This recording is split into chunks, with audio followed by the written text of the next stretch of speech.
Қайырлы күн барша көрермендер. Бүгінгі сабағымның тақырыбы тоғызқұмалақ есебі, 9-шы отауға жинау ойыны. Егер видео сабағым ұнаса, ата-ана мен бала каналына жазылып, лайк басып, комментарий жазыңыздар. 9-шы отауға жинау ойынын ойнау үшін бізге ең бірінші жүрістерді есептеу формуласын жатқа білу керек. Формуланы жатқа білмеген жағдайда формулаға қарап ойнауға болады.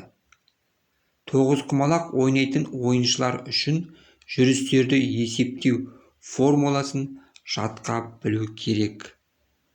Мына кестеге назар аударайық. Мұнда 4-ші отауда 9 құмалақ, 6-шы отауда 8 құмалақ көрсетілген. Ойын шарты бойынша құмалақтарды 9-шы отауға жинау керек.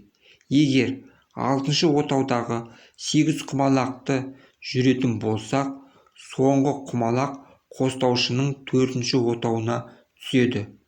Бұл жерде құмалақтарды бастаушының 9-ші отауына жинайтындықтан оннан құмалақ тұрған отау санын аламыз. Яғни оннан 6-ны аламыз. 4 шығады. Бастаушыда 4 құмалақ қалатындықтан 4х алу 5 формуласын қолданамыз. Бұл жерде құмалақ пен отау санын қосқанда оннан асса, оннан құмалақ тұрған отау санын аламыз.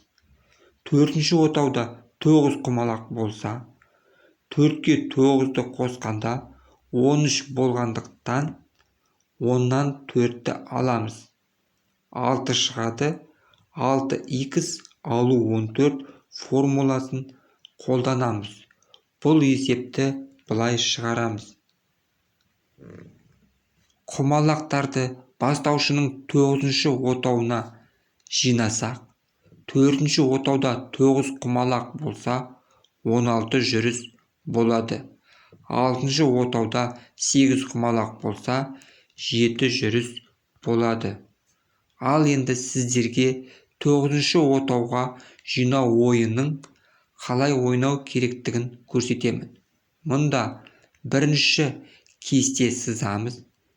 Кестеде 1-ден 9-ға дейінгі қызыл түспен берілген сандар отау саны, көк түспен берілген сандар құмалақ саны. Құмалақтың орнына кез келген ойыншық дөңгелек заттарды қолдануға болады. Мысалы, түймені қолдануға болады.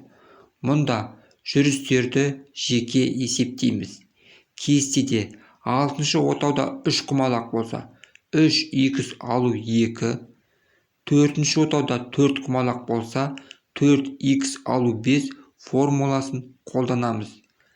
5-ші отауда 6 құмалақ болса, оннан 5-ті аламыз. 5х алу 9, 7-ші отауда 8 құмалақ болса, оннан 7-ні аламыз. 3 шығады. 3х алу 2 формуласын қолданамыз.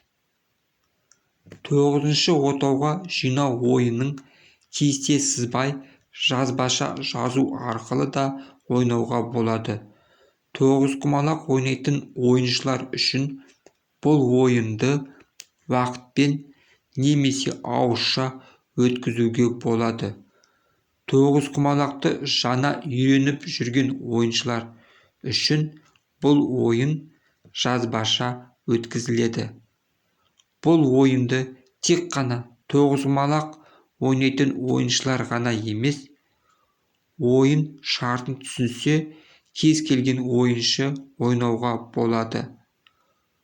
Бұл ойынды математика сабағында қолдануға болады. Назарларыңызға рахмет. Сіздермен бірге болған Нұржан Мырзашұлы. Келесі сабағымда кездескенше сау болыңыздар.